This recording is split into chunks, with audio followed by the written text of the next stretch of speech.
Out of all the revelations coming from the ongoing January 6th hearings, one in particular is ruffling feathers among former President Trump's inner circle. During yesterday's public hearing, Democratic committee member Representative Zoe Lofgren revealed that Kimberly Guilfoyle was paid $60,000 to speak at the Stop the Steal rally. On CNN this morning, senior correspondent for the New York Times, Maggie Haberman, reported that members of Trump's inner circle are stunned at that dollar amount.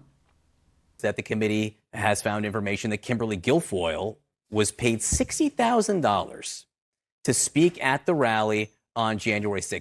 $60,000 for a speech that was, what, 3 minutes? If that. If that, 3 minutes long.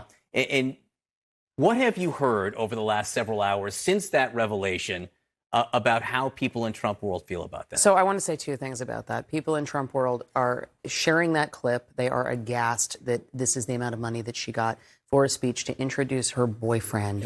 They couldn't really get over. I had one former advisor say to me, essentially, these were folks who were raising money in small amounts from retirees, telling them this was going to some legal fight that didn't really happen, and instead Kimberly Guilfoyle is getting paid. Guilfoyle is an attorney and former Fox News host who served in the Trump administration as a campaign advisor and fundraiser, but some may argue she is most known for being the fiancée of Donald Trump Jr. Although the amount of $60,000 for a 3-minute introductory speech for her then-boyfriend Don Jr. may be causing outrage in Trump's inner circle, it's the origin of the funds used to pay Guilfoyle that have others up in arms. During yesterday's hearing, Amanda Wick, investigative counsel for the Select Committee, described Trump's attempt to fundraise even after he had lost the 2020 election. Here's what she testified.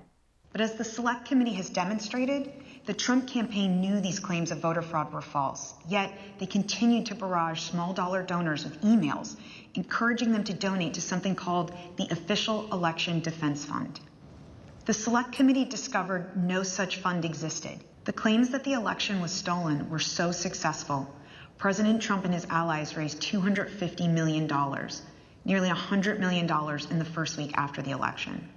The idea that Trump preyed on small-dollar donors in the weeks following his election loss and then used the funding to pay Kimberly Guilfoyle $60,000 for her speech, which preceded the January 6th insurrection at the Capitol, is both shocking and potentially criminal.